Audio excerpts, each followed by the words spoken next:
시청자 여러분 안녕하십니까. 시사정담 시작하겠습니다. 오늘 또 여상훈 변호사님 모시고 전국의 핫 이슈 분석 정리하도록 하겠습니다. 여 변호사님, 먼저 구속된 유동규 전 성남 도시개발공사 기획본부장 어제 기소를 했는데 기소한 그 기소장에는 배임 혐의가 빠져버렸어요. 사실은 배임이 가장 중요한 것 아니겠습니까? 예, 맞습니다. 그 뇌물은 개인적인 비리고, 개인적인 비리. 예, 맞습니다. 이 배임은 성남시 도시개발공사 성남시청 나아가서는 성남시민한테 배임한 거. 그렇죠. 예. 근데 왜 빠져버렸나요? 글쎄요. 제가 지금 뭐 여러 가지 뭐 입증이 안 돼서 빠질 수도 있지만은 이 사건이 있죠. 제가 이 자리에서 벌써 몇 번을 말해서 그 조금 약간 김이 좀 빠진 느낌은 있지만은 이 사건은 이 성남시가 개입 안 되면은 도저히 있을 수 없는 사건입니다. 성남도시개발공사라고 있지만은 이게 시장의 어떤 권한으로 그 사장부터 다 임명할 수 있고 인사권을 사실상 실질적으로 성남시장이 가지고 있는 기관입니다. 그리고 공공기관이고. 그렇죠. 예. 여기에 대해서 그 성남시에서 개입했다. 성남시 개입했다면 성남시라는 그 무생물이 개입할 수는 없거든요. 그 누군가 유동규 그다음 성남도시개발공사 사장보다 힘이 훨씬 센 사람이 개입해야 되지 않습니까? 그 사람이 누굽니까? 그게 뭐 우리가 이재명이 분이 더 있습니까? 지금 뭐 그분이라고 하는 그 사람밖에 없는데 지금 이 유동규 씨를 배임으로 기소한다면은 이 공소장에 이재명 지금 지사의 배임 내용이 안 나올 수가 없어요, 이거는. 좀 전에 말씀드린 대로 도시개발공사 자체가 이거 성남시장의 어떤 그 영향력 아래에 있는 기구니까 그렇게 되면은 검찰로서는 뭐 가장 유력한 대선 주자 아닙니까? 여기에 대해서 어떤 장애물을 큰 장애물을 울산바위만한 걸 갖다 던져주는 꼴이 되니까 그렇게 되겠죠. 이걸 빼는 게 그러니까 김호수 아마 검찰총장이 여기 개입했다고 봅니다. 이 정도 사건 기소에는 저기 대검에 당연히 보고하고 그걸 안 하고는 말이 안 되죠. 그렇죠. 이게 검찰 내규에도 다 있습니다.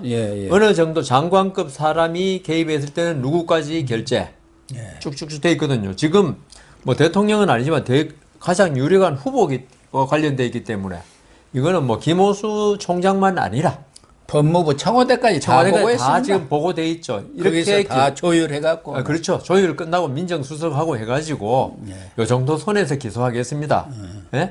그래 왜냐하면은 이게 밑에 수사검사, 부부장 검사가 내가 요것만 기소하겠습니다. 절대로 못하는 사건이거든요. 그럼요. 이게 어떤 사건입니까? 지금 여권에 뭐 후보 교체론도 솔솔 나오고 있지만은 그렇다 하더라도 현실적으로는 지금 이재명 지사가 만일에 낙마한다. 이거는 지금 여권으로서는 상상하기조차 싫은 일 아니겠습니까? 사실상 낙마한다면 대선을 포기한 그러니까 포기한 거죠. 우리 지난 2017년 대선에서 거의 뭐 국민의힘 전신에서 대선을 거의 포기하다시피 했지 않습니까? 그래서 뭐 거의 무혈 입성 문재인 대통령이 했는데 이번에 그런 꼴이 나는데 이거는 더불어민주당이나 지금 그 문재인 정권에서 도저히 용납할 수 없는 거잖아요. 그러니까 이거는 나중에 그 지금 욕을 먹더라도 그러니까 지금 우리 여론조사 뭐 나중에 말씀하실지 모르겠지만 국민 대다수가 이재명 지사가 이 대장동 사건에 책임이 있다고 보는 쪽이 한 60% 이상입니다. 이제 그 뭐 직무상 관련만 있다. 실질적으로 좀 컨트롤했다. 합치면 64%인가 뭐 그렇죠. 관계 없다는 건 아주 소수고. 아주 소수. 그 이런 상태에서 이재명 지사가 거의 관련됐다고 보는 게 국민들 시선인데 잠시 우리가 이 국민들 시선을 피해 나가자. 그래서 그 기소 그렇게 되고 그렇게 되면 뭐 나중에 계속적으로 이재명 지사 잘하는 거 있잖아요. 덮어 씌우기. 그다음 이슈 돌리기. 이런 걸로 워낙 똑똑하니까 물귀신 작전. 물귀신 작전. 국힘 게이트. 네. 그게 그러니까 물귀신 작전. 그 윤석열 후보든지 홍준표 후보 되면은 이재명 후보가 1대1로 붙으면 충분히 그때 딴 이슈로 물리칠 수 있을 거니까 일단 이 국면 여기서 이재명 지사가 들어가면 거의 치명적이 되니까 예. 그 빼자고 한 게 검찰에서 이미 다 서로 간에 조율이 됐고 좀 전에 말씀하신 청와대 뭐 민정수석까지 다 조율이 되기 때문에 배임이 빠진 거지. 그렇지만 우리 국민이 좀 전에 말씀드린 60몇 프로가 네. 그리고 국민들은 뭐 여론에 휘둘릴 수 있다 하더라도 저희들 법조인들이 볼 때 이거는 이재명 지사가 개입 안 되면 이거는 말이 안 되는 사건인 거예요, 이게. 예? 예. 유동규, 김만배가 그 큰 지금 뭐 5천 매덕의 그 분양 수익까지 합치면 1조 가까이 된다는 거 아닙니까? 예. 이런 큰 사업, 그것도 아주 비리가 많은 사업. 그래서 지금 그쪽에서는 뭐 다수 법조인 많이 끌어들인 게 자기들도 그 문제가 많다는 거 아니까 끌어들인 그렇죠. 거거든요. 나중에 예. 안전판으로. 예. 이 때문에 이걸 갖다가 유동규 혼자 힘으로 했다. 관계없이 이재명 지사와 관계없이 이건 말이 안 되는 겁니다. 그래서 저는 제일 답답한 게 국민의힘의 전략이 어떤 건지 모르겠는데 이렇게 명백한 사건을 가지고 이재명 지사가 계속 빠져나갈 수 있도록 국감이나 경기도 국감, 국토부 국감에서 이렇게 어떻게 조금 어설프게 뭐 겨우 나오는 게 박철민 씨입니까? 예. 조폭. 예, 그것도 그 사진이 맞니 안 맞니 가지고 그러니까 이분들이 워낙 이슈 돌리기를 잘하니까 그 2억인가요? 돈 준 게 예. 20억인가 2억인가 뭐. 전체로 20억이고 예, 그날 준 거. 현금으로 뭐 벤츠에다 실어준 것은 2억이라. 2억. 여성이 모자 쓴 여성이 땡큐 하고 가져갔다는 거 아닙니까? 그러니까 그 부분도 있죠. 예. 지금 이재명 지사 그 사진 조폭이 그 이재명 지사 책상에 발 올리고 있는 거 이런 걸 전부 다 그 이재명 지사가 또 조폭 변론도 했거든요. 예. 이런 걸 전부 합쳐보면은 이재명 지사가 돈을 받았냐 안 받냐가 중요한데 갑자기 이게 이슈가 그 사진이 가짜냐 아니냐로 변질돼 버렸어요. 예. 그런 식으로 그래서 그 이 지금 국민의힘에서 좀 더 이 대장동 사건이 제가 그랬어요. 이게 만일에 그 국민의힘 쪽에서 일어났다. 그럼 광화문 이게 뭐 코로나건 아니건 벌써 촛불이 엎어져 가지고 뭐 횃불이 되고 할 건데 국민의힘에서는 어떻게 하는 건지 뭐 하는 건지 이걸 갖다 그러는데 여하튼 결론적으로 이걸 배임을 뺀 거는 이거는 말이 안 되고 그 뒷 배경에는 어디까지 있을지 그분이 있을지 저는 모르겠습니다. 그러니까 뭐 우리 여 변호사님 말씀대로 결국은 유동규 혐의에서 배임을 뺀 것은 이재명에 대한 수사 자체를 원천 그냥 봉쇄하겠다. 안 하겠다는 거죠. 그 얘기 아니겠습니까? 맞습니다. 뇌물은 뭐 증거가 없잖아요, 아직까지. 뇌물은 또 유동규가 받은 걸로만 돼 있잖아요. 예. 그리고 뭐 누가 폭로를 한다든가 양심선언을 하지 않는 한 돈을 증명할 방법은 없단 말이에요. 뇌물을 받. 예. 그러나 배임은 유동규가 배임이면은 당연히 말씀하신 대로 이재명이가 배임이 안 될 수가 없지 않습니까? 그리고 이건 배임 맞잖아요. 왜냐하면은 그 성남도시개발공사가 50% 플러스 일주를 가졌는데도 예. 1,800억밖에 못 받고 그다음 그 투자도 얼마 안 한 뭐 화천대유 이런 데서는 그보다 훨씬 많이 받고 예. 이거는 배임이죠. 거기다가 이제 이거 뻔한 얘기인데 이 원래 뇌물 혐의로 예. 김만배 5억도 있었습니다. 예. 김만배 5억. 그리고 저 유래신도시 거기에서 정재창 씨한테 예. 받은 게 3억이 갖고 원래 8억이었지 않습니까? 예. 근데 5억은 싹 빠져버리고 그 정재창 유래신도시 뭐 자산관리 예. 그 대표한테 받은 3억 오고 느닷없이 또 나무기가 뭐 5,200만 원 예. 이걸 꿔줬다 해갖고 3억 5,200만 원으로 했단 말이에요. 그런 거 보면은 김만배한테는 뭐가 이게 잡혀도 단단히 잡힌 것 같아요. 그러니까요. 김만배가 5억을 주었으면은 김만배도 지금 여기에 안 그렇죠. 걸려 들어갈 수가 없잖아요. 예, 뇌물 공여로 예. 당연히 해야 되는데 기각- 김만배한테는 구속영장도 기각시키고 예. 누가 기각시켰는지 법원이 기각시켰는지 검찰이 기각시켰는지 모를 정도로 검찰이 기각을 유도를 했죠. 이게 그러니까 그래서 제가 지금 그 기각 말씀 유도네. 기각 되게끔 만들어 놓고 예. 그리고 이제 김만배가 제가 볼 때는 유동규 못지않게 이재명 지사의 어떤 대선 가도를 도운 사람이니까 지금 김만배를 만일 그 이재명 지사가 누가 배신이란 말을 쓸 수 있는지는 모르겠는데 예. 이재명 지사가 김만배를 버렸다가는 제 생각에는 권순일 재판관과의 대법관과의 거래 관계가 드러날 수도 있어요. 당연히 드러나죠. 왜냐하면 열받으면 무슨 말 못하겠습니까? 왜냐하면은 저는 권순일 대법관일 때 뭐 돈 받고 하지는 않았을 것이다. 제가 잘 알지만 그 사람 성격으로 봐서 그렇지만 전후 좌우 문맥을 보면은 대법원장 내락을 받았을 가능성은 있다. 예. 그러니까 김만배가 이재명 지사한테 이거 이번에 잘 되면은 다음에 혹시 대통령 올라가시면 대법원장 해주셔야 됩니다. 이재명 지사로서는 뭐 그거보다 더한 것도 해줄 수 있는데 그렇죠. 국무총리라도 해주려면 해줄 수 있는데 뭐 감사원장도 있고 뭐 맞죠. 뭐 대법원장이 아마 권순일 그 법관들은 있죠. 누구든지 대법원장 하려고 그러죠. 예, 그러니까 대법원장이 가장 큰 꿈인데 그렇지 않고는 김만배가 권순일을 만날 이유도 없고 또 권순일로서도 있죠. 예. 김만배를 만날 이유가 전혀 없는 거예요. 그거 아니면은. 그래서 메신저로서 김만배가 이재명 지사의 내락을 받고 전달했을 것이다. 전달하면서 대법관님 좀 잘 좀 처리해 주십시오.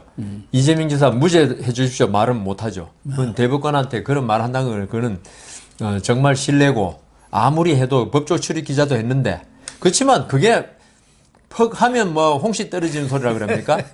예? 예. 그 이재명이 시켜서 온 거라고 생각되고 그다음 다음에 집권하면 뭐 큰 자리 안 되겠습니까? 저 보면 멋이고 척하면 그러니까요. 다 하는 것이죠. 그러니까 그 권순일 대법관도 그렇게 사람이 괜찮았음에도 불구하고 그 욕심이 있으면 갑자기 순간적인 판단력이 흐려질 수 있다. 그럼 이제 한 가지 말씀드리면 이거는 저희들 추측이지 뭐 사실관계가 확정됐다 이런 건 전혀 아니니까. 그렇죠. 네, 그렇기 때문에 아까 말씀이 이제 김만배 이야기가 나와서 말씀드린 건데 김만배 5억 뇌물 공여거든요. 5억 정도면 특가법입니다. 네. 그러면 구속이죠 당연히. 그러니까요. 예. 그러니까 김만배를 살려야 하니까 그러니까요. 5억을 그걸 빼버린 거예요 검찰이. 네, 그 네. 검찰이 김호수 총장 체제의 검찰이 도대체 이거는 이재명의 친위부대인지 그다음 이재명 대통령 되면 김호수도 바뀔 건데. 이재명 사수대. 예, 그러니까요. 예, 사수와는 지금 몸으로 지금 맞고 있는 거예요. 지금 이재명한테 오는 여러 가지 화살을 그 정도로 그래서 김만배의 5억이 빠진 이유가 결국은 이게 어떻게 보면 권순일까지 있죠. 그 생각한 장기 포석이다. 예, 이걸 함으로써 김만배의 역할이 뭐냐? 예? 유동규한테 뇌물 줘가면서까지 그렇게 한 이유가 뭐냐? 이게 일단 없어지는 거 아닙니까? 수사가 곤란해지는 거 아닙니까? 다 끊어져 버리는 거죠. 만약에 수사는. 아까 말씀드린 대로 권순일 대법관 찾아가서 그런 로비를 했다. 로비성 발언을 했다. 이러면은 이거는 이거는 그 대장동에서 뭐 몇천억 이익 본 게 아니고 오늘 아침에 뭐 어느 조선일보에서도 데일리안에도 논설을 봤는데 사설을 썼더라고요. 그 대장동 사건으로 돈을 누가 이익을 취하고 하는 건 있죠. 개인적인 범죄다 이거야. 그렇지만 권순일 대법관이 정말로 그 부탁을 받고 이게 5대5에서 무죄 쪽으로 갔다.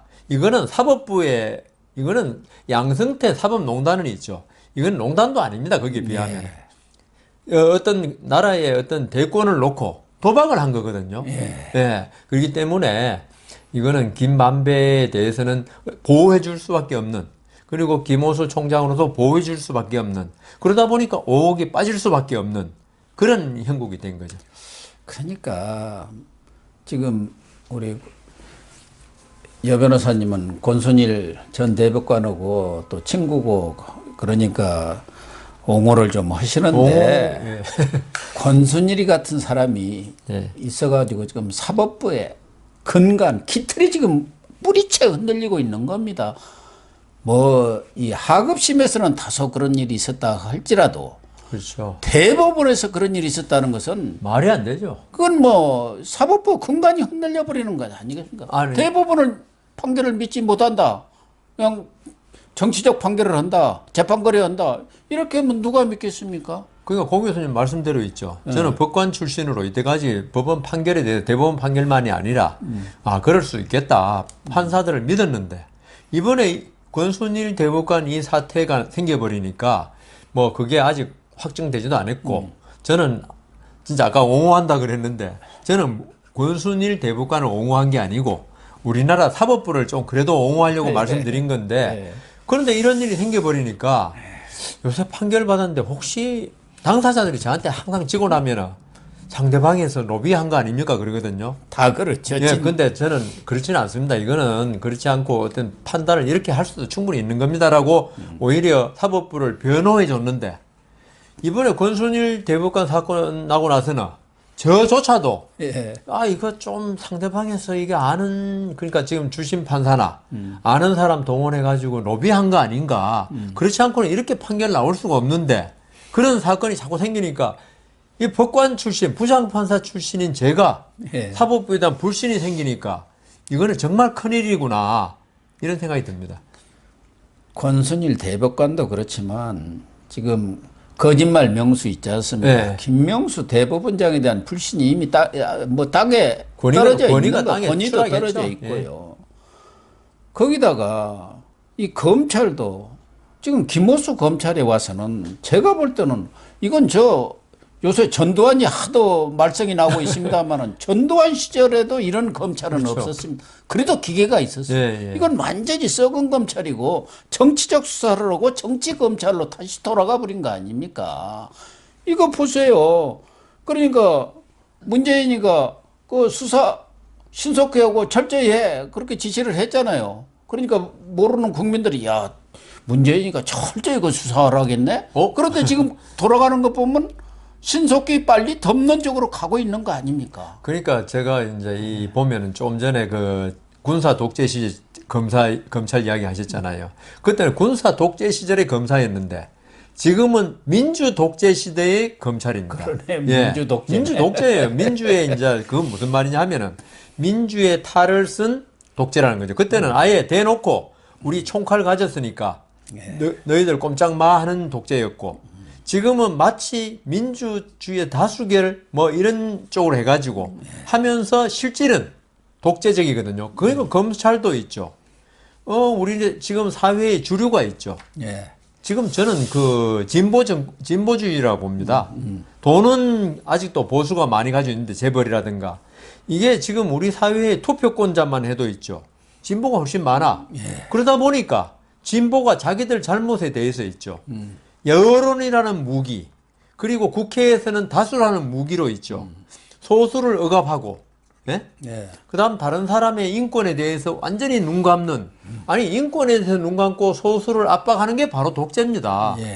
그래서 그 좀 전에 문재인 대통령이 신속 철저하게 수사하라 말도 안 되는 서로 모순되는 말을 했다고 그러시지만 그런 여론의 무기를 지지를 받기 위해서 그런 그 모순어법을 사용하면서 했는데 그렇지만 이 사회가 벌써 기울어진 운동장이 되다 보니까 이게 소수 만일 많은 사람들은 이게 그 특검을 통해서 진실이 밝혀지기를 원하는데 그 말을 싹 덮어버릴 수 있는 그런 독재 시대가 지금 된 겁니다. 많은 분들은 뭐 김영삼 대통령 문민정부부터 뭐 민주화 됐냐 안 그러는데 이거는 국가에 있죠. 민주화라는 거는 어떤 대통령이 민주주의, 그다음 언론의 자유 이런 데 대한 의식이 철저할 때 민주가 되는 거지.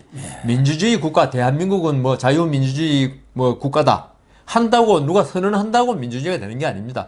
그 우리도 지금 우리 국민들이 각성을 못 하고 있는 사이에 많은 부분이 독재화 그러니까 총칼만 안 들었다 뿐이지 여러 가지 제도를 이용한 그리고 여론을 이용한 독재로 흐르면서 이번 대장동 사건도 결국은 검찰이 민주화라면 있죠.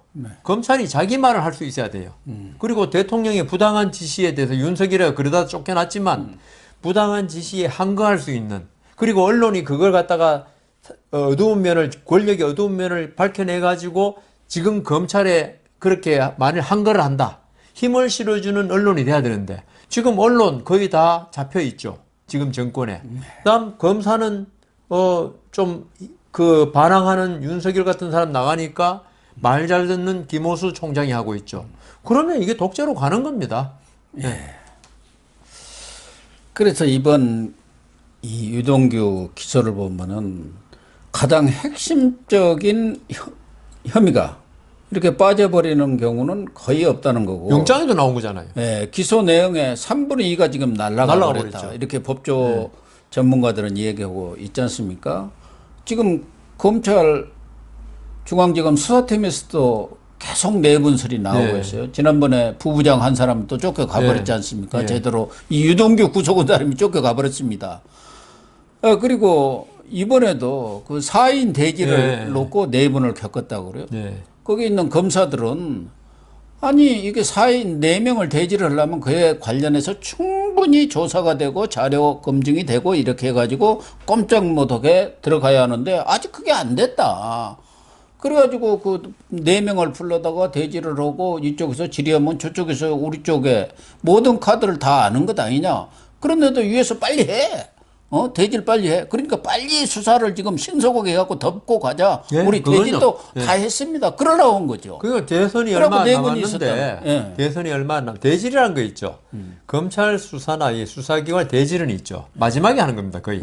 왜 마지막에 하냐면은 충분히 증거를 확보해가지고, 그 4사람이라면은 사자 대질이라니까 4사람의 개별 조사를 통해서 이게 증거를 들이대면서 이제 시인하거나 이런 걸 얻어낸 다음에 그 부인하는 사람이 꼭 있거든요. 그렇죠. 그러면 시인하는 사람과 부인하는 사람을 대지시켜가지고 이 부인하는 사람의 어떤 진술의 허구성을 드러내는 게 대질입니다. 그래서 이제 그게 마지막에 기소하기 전에 이제 최종적으로 점검하는 거예요. 어떻게 보면 진술이 누구의 부인하는 진술이 과연 맞냐 틀리냐를 시인하는 사람의 진술에 비추어서 이걸 갖다가 검증한 다음에 기소에 사용하는 건데. 지금 검찰에서 지금 말씀하시는 거 지금 증거도 아직 확보도 안 되고 지금 뭐 김만배는 영장 기각되고 남욱이는 석방해 버리고 자기들이 입맞출 시간을 충분히 준 다음에 대질하면은 오히려 부인한 쪽의 진술에 무게를 실어주겠다는 이야기밖에 안 돼요 이게. 그렇죠. 그러면은 남욱, 김만배 기소도 거의 못해요. 못하면서 이게 결국 이재명 관계 없다. 그분이라는 거 있지 않습니까? 유동규만 하나 있어요. 그래, 유동규만 하나 꼬리 자르게 하고 끝내려고 하는 게 이 4인 대지를 사전에 하자. 이건데 이거는 저는 검찰에 안 있어서 잘 모르지만은 제가 뭐 수사 기록을 통해서 본 바에 하면 대질은 항상 아까 좀 전에 말씀드린 대로 수사의 종결점입니다. 이걸 갖다가 미리 한다면 미리 할 수는 있긴 있지만 우리가 이제 일반적으로 그렇게 한다는 거죠. 그래서 이 4인 대질에 관한 논란이 있는 것조차도 검찰의 수사가 과연 이게 제대로 되는가, 이게 그냥 흉내만 내는가 아닌가, 이런 의심을 받기에 충분하다는 거죠. 그렇죠. 그래서 배임도 싹 빼버렸고, 그 다음에 그 700억 뇌물 공여 약속, 뇌물 공여 약속, 이 부분에 대해서도 오늘 아침에 서울신문에 보도된 거 보면은 경영학 회계사의 녹취록에는 그 주는 방법까지도 논의한 게 그렇게 정황들이 다 나와 있다는 거예요. 비상장 주식을 고가로 매입하는 방법 첫째. 그 다음에 두 번째는 증여를 하는 방법. 세 번째는 그렇게 회사, 페이퍼 컴퍼니 하나 세우고 출자하는 방법. 출자 방법. 그것에 대해서 장단점, 문제점 이런 것들을 면밀히 분석하는 내용들이 나와 있어요. 그런 거 보면은 일단 김만배가 700억 원 유동규한테 주고 유동규가 혼자 다 먹던 아니면 또 상납을 하던 그건 알아서 하라 한 것 같고 거기에 나온 그분은 바로 유동규가 아니라는 것이죠. 그렇죠. 그분은. 그럼 그분이 누구냐. 절반은 그분 거다. 지분에. 그러니까 1208억. 천화동인 1호. 그 절반은 그분 거라고 한 게 있었고 또 녹취록에도 그분이라는 게 우선 이정수 중앙지검장이 국회에서도 얘기했잖아요. 뭐 딱 한 번 나온다고 했지만 예, 뭐 한 번 나오는지 어쩐지는 또 알 수도 없죠. 그 사람들은 하도 거짓말했으니까. 그러면 이런 그분에 대한 수사를 해야 그렇죠. 이재명의 뇌물 문제도 네. 클리어가 될 텐데 네. 이건 또 안 해버리는 거예요. 그러니까 그게 지금 김만배 천화동인 1호죠. 예. 거기서 지금 자기 수익금의 거의 절반 이상이죠. 700억을 지금 유동규한테 뇌물로 약속했다는 거 아닙니까? 예. 근데 유동규가 얼마나 큰 역할을 하고 어느 정도 중요한 사람인지 모르겠지만은 성남도시개발공사의 기획본부장으로 있으면서 그걸 갖다가 뇌물을 700억을 받는다. 이거는 우리의 속된 말로 간이 배박해 나와도 당군인의 최대 뇌물 사건이죠. 그렇죠. 700억 뇌물은 저도 뭐 들어본 적도 없고 그러면은 이 돈이 어디 갔느냐? 그러면 이 돈이 유동규를 통해서 받은 사람 공무원의 지위에 있다면은 이것도 뇌물이잖아요. 네. 그 사람이 되는 걸 충분히 수사를 하고 그분이라는 게 이미 나왔으니까 예. 이정수는 뭐 그분이 정치적인 인물이 아니라고 한다지만 공무원이겠지. 정치적 인물이 아니면. 그래서 이 부분에 관해서 사실 우리 국민들이 제일 알고 싶어 하는 거는 있죠. 지금 현재로서는 저도 제일 알고 싶은 거는 그분이 누구냐 하고 이 700억이 과연 유동규 개인의 인마이 포켓용이냐 아니면 배분용이냐 아니면 상납 전달용이냐 이 부분이 수사가 제일 중요한데 이 부분이 제대로 안 되고 있어요. 지금 김만배조차도 지금 뭐 영장 기각되고 하는 바람에 유동규는 지금 아마 어떤 약속을 받든지 하면서 이야기 안 할 거고 그래서 참 가장 가려운 데는 긁지 않고 검찰 수사가 격화소양이라 그럽니까? 뭐라 그럽니까? 신발만 발바닥이 가려운데 신발만 긁고 있다고 지금 그런 형국입니다. 그러니까 지금 김만배 입장에서는 유동규한테도 700억을 줘도 되고 네. 지분 천화동인 1호 1208억 원은 하나 이건 나눠주기 위한 저수지로 생각한 거예요. 예, 김만배 일가가 이번 대장동 개발에서 얻은 이익이 총이익이 분양수익 뭐 이런 것까지 해서 경실련이 이렇게 내놓은 자료 보면 6,500억입니다. 예. 김만배 또 누님 어머니 해가지고. 예. 그러니까 본인도 뭐 5천만 원에서 677억인가 그것도 얻은 것도 있고 또 분양수익 이런 것만 자기가 딱 갖고 이 1208억 이것은 전부 나눠준다. 그러니까 한 절반은 유동규, 한 절반은 그분. 네. 이렇게 생각하는 게 합리적 추측 아니겠습니까? 그건 당연하고 예. 참 이게 그분이 이 계획을 잘 짠 게 있죠. 이게 유동규를 중간에 개입시킨 게 정말 잘한 신의 한 수였다. 예. 이걸 만일 유동규가 중간에 없으면 그분이 그렇죠. 직접 모든 걸 돈을 받고 그다음 계획을 짜고 뭐 본인이 계획 짰다고 한번 자백도 한번 했는데 그런 게 되는데 이게 유동규라는 중간 저수지를 두는 바람에 예. 중간 왜 조폭 가면 보스 있고 중간 보스 있고 행동대원이 있잖아요. 예. 그 식으로 여기서 조폭도 있죠. 중간 보스가 이게 이제 조폭끼리 싸우다 살인 사건 나잖아요. 예. 그러면 중간 보스가 내가 전부 지시하고 죽였다. 예. 이렇게 전부 다 그냥 덮어 쓰고 감옥 갔다 오는 사이에 이제 최고 보스는 이 중간 보스의 가족들 그 생계를 책임지고 이런 게 이 조폭들 세계거든요. 예. 그러니까 이번에도 그분이 있고 유동규 있고 김만배 있고 이러다 보니까 이게 실질적으로 이득을 취한 거는 그분일지라도 이게 유동규가 입을 안 열면은 그러니까요. 이게 전부 유동규가 뭐 뇌물을 받고 700몇 억을 받고 한다는 게 되는데 유동규 씨가 얼마나 배포가 큰지 몰라도 700억을 받고 인마이 포켓하는 사람이다? 저는 도저히 납득이 안 가는 면이고 그게 왜 납득이 안 가냐 하면은 이 사건에 있죠. 그 이재명 지사가 사인해주고 열 몇 번 사인했다는 그럽니까? 그 다음 이재명 지사가 이게 전부 다 컨트롤 안 하면요. 이거 사업 못 합니다, 이거. 아이고, 참. 전혀 안 되는 안 되는 일이 아예 안 되는 일이에요.